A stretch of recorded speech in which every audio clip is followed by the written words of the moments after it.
পশুর first aid চ্যানেলে সকলকে স্বাগতম। সকলকে সালাম ও নমস্কার জানিয়ে আজকের ভিডিওটি শুরু করেছি। তার আগে বলি, যারা আমার চ্যানেলটিকে এখনও সাবস্ক্রাইব করেননি তারা অবশ্যই চ্যানেলটিকে সাবস্ক্রাইব করবেন। তার সঙ্গে সঙ্গে লাইক, কমেন্ট এবং শেয়ার অবশ্যই করবেন। তো চলুন এবার শুরু করা যাক ভিডিওটি। তার আগে বলি, আমার চ্যানেলের নাম পশুর ফার্স্ট এড। এই চ্যানেলের অর্থই হচ্ছে পশু বা পাখিদের যে প্রাথমিক ট্রিটমেন্ট বা চিকিৎসা করা হয় সে সমস্ত সংক্রান্ত ভিডিওই কিন্তু দেখানো হয়।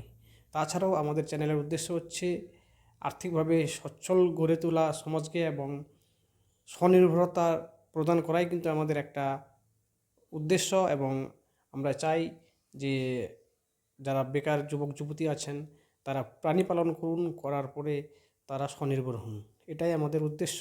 তো চলুন শুরু করি। আজকে কোনো ট্রিটমেন্ট বা অন্যরকমের ভিডিও না, আজকে দেখাচ্ছি যে গরুর যে খাবার অনেক নষ্ট করে, কিন্তু নষ্ট না করে কি করে আমাদের কিছুটা হলেও কম ক্ষতি হয়, বা আমাদের যে ঘাস আছে যেগুলা খড় পোয়াল যেটাই আমরা খাবার দিই না কেন যেন বেশি নষ্ট না হয়, তার জন্য আমরা কি করি, এইভাবে যদি আমরা একটা চাংড়া বলে আমাদের এখানে, বা এরকম একটা যদি আমরা ব্যারিকেড দিয়ে ঘিরে যদি ওর মধ্যে যদি আমরা খাবারটা দিই, এবং তাহলে দেখা যাবে যে ম্যাক্সিমাম খাবারটাই সে খাবে এবং কোনো মতেই কিন্তু নষ্ট হবে না।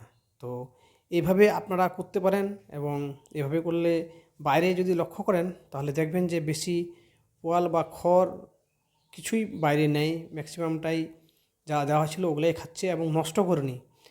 এভাবে করে ঘিরে দিয়ে খাওয়ালে তাহলে খাবারটা অনেকটাই কম নষ্ট হয়, এবং অনেক সময় দেখা যায় যে গরু খাবার খেতে খেতে খাবারের উপরে বা যেটার মধ্যে খাবার যায় সেখানে পা তুলে দেয়, তাহলে এইভাবে করলে পাও তুলতে পারবে না, খাবারটা নষ্টও হবে না এবং সমস্ত কিছু ঠিকঠাক থাকবে।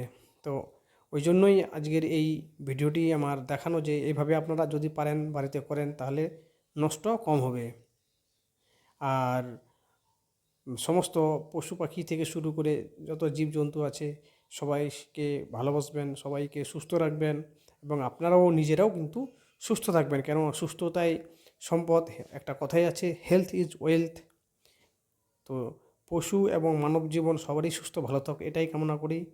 আরেকবার বলি, যারা আমার চ্যানেলটিকে সাবস্ক্রাইব করেননি তারা অবশ্যই চ্যানেলটিকে সাবস্ক্রাইব করবেন, লাইক করবেন, কমেন্ট করবেন এবং শেয়ার করবেন।